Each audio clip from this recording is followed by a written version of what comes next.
بسم اللہ الرحمن الرحیم۔ السلام علیکم ناظرین، تمام ناظرین کو راہ دین چینل میں دل کی گہرائی سے خوش آمدید۔ جنگ تبوک سن 9 ہجری۔ دوستو، تبوک ایک مقام ہے ملک شام میں۔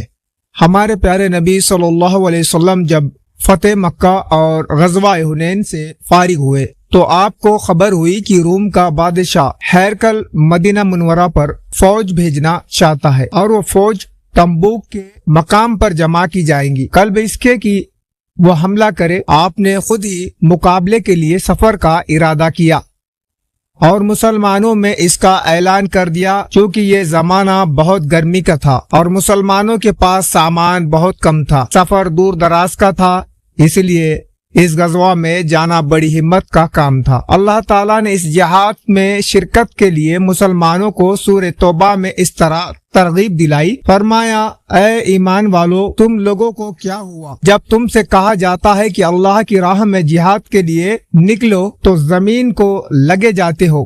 کیا تم نے آخرت کے عوض دنیاوی زندگی پر قناعت کر لی؟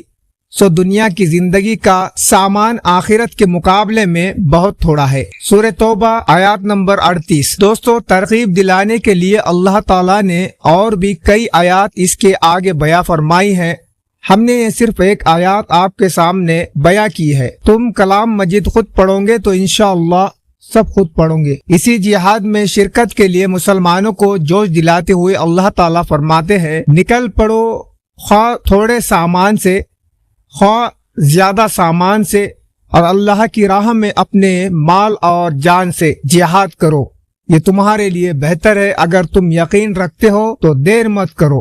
سورہ توبہ آیات نمبر 41۔ دوستو، جو منافق تھے اور سچے مسلمان نہ ہوئے تھے، وہ اتنی دور جہاد میں جانے سے بہانے کرنے لگے اور رخصت مانگنے لگے تو اللہ تعالیٰ نے ان کی پول کھول دی اور اسی صورت میں اس طرح فرمایا: اگر کچھ لگتے ہوا مال ملنے والا ہوتا اور سفر بھی معمولی ہوتا تو یہ منافق ضرور آپ صلی اللہ علیہ وسلم کے ساتھ ہو لیتے، لیکن ان کو تو مسافت ہی دور دراز معلوم ہونے لگی اور ابھی خدا کی قسمیں کھائے جائیں گے۔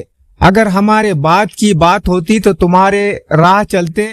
یہ سب جھوٹ کھول کر اپنے آپ کو آگاہ کر رہے ہیں اور اللہ جانتا ہے کہ یہ لوگ یقیناً جھوٹے ہیں۔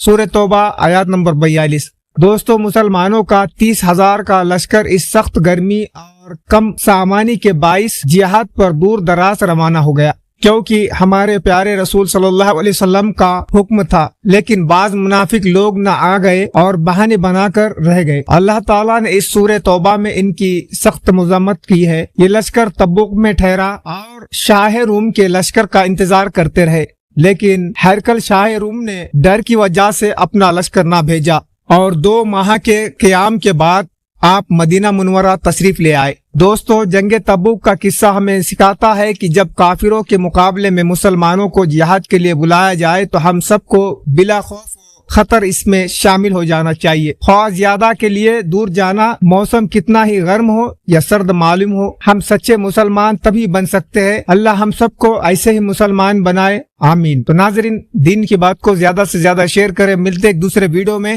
السلام علیکم، اللہ حافظ۔